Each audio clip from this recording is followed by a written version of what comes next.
You're about to meet a father who refused to give up, a man who defied the doctors and went looking for a miracle. My generation remembers Jim Abrams quite well.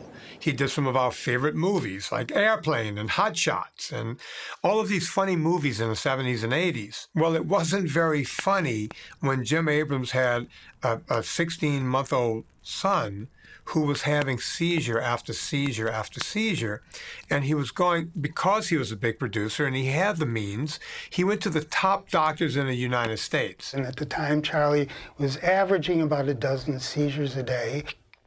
He was on 4 anti-epileptic medicines. If you have a critically ill kid, what would your choice be?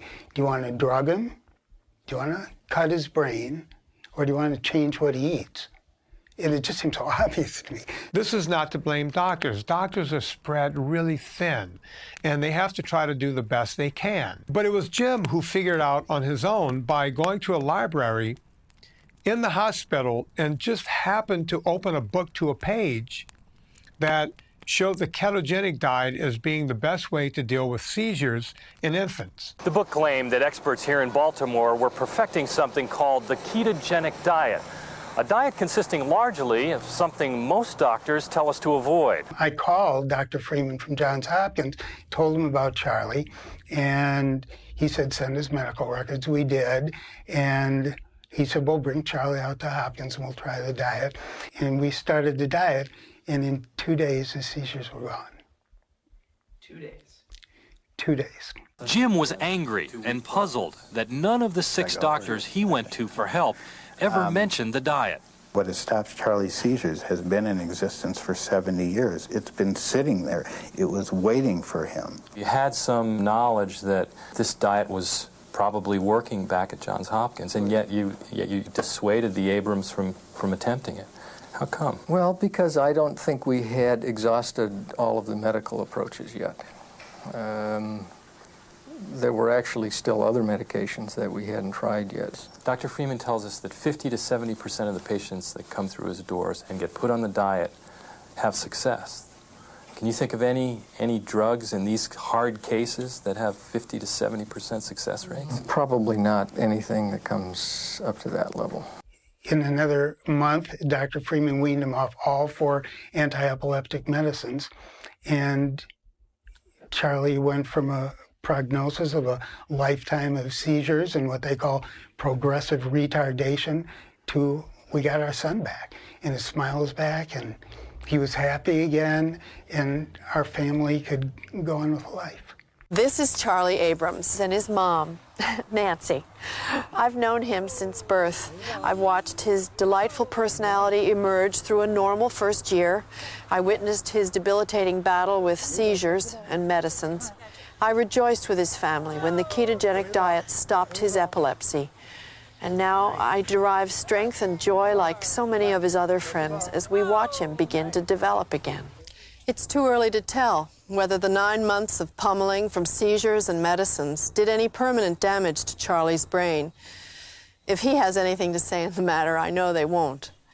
However, it's not too early to tell that had Charlie's parents been informed about the existence of the ketogenic diet when he first got sick, and about the success they've had with it at Johns Hopkins, a vast majority of Charlie's seizures would not have occurred, and most of his $100,000 worth of medical, surgical, and drug treatment would not have been necessary. Even today, 1.5 out of every 10,000 people with epilepsy who would benefit from a ketogenic diet are using it today. Doctors are not taught diet therapy or even nutrition in medical school. They just simply aren't. Try an informal survey on your own.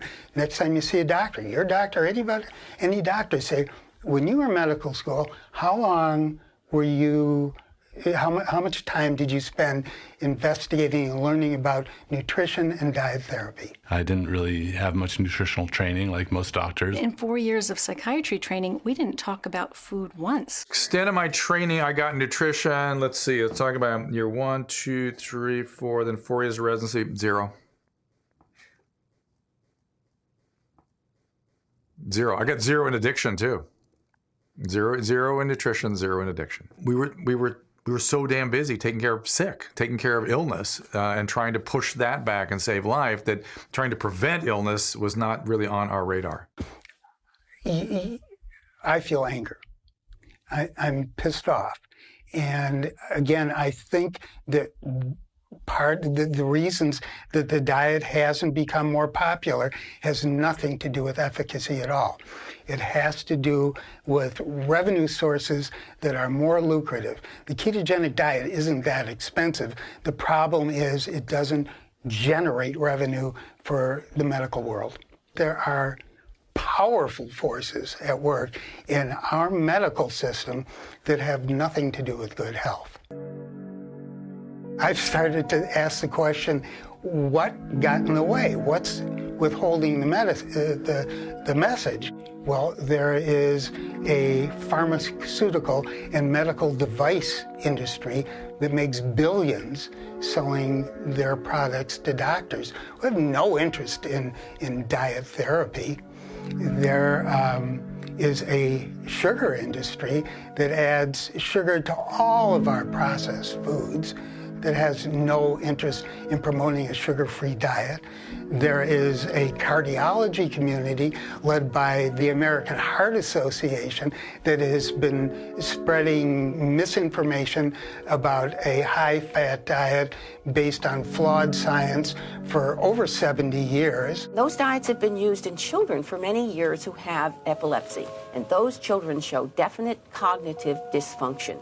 Also, those diets contain Which means they don't think as clearly. That's Those right. children are also children who have as many, they're intransigent childhood epilepsy. They have as many as 400 seizures a month. They're untreatable by drugs. They go on the diets, and the diets, I think it cures 33% of them. Cures them. These are epilepsy, and then they aren't able to think.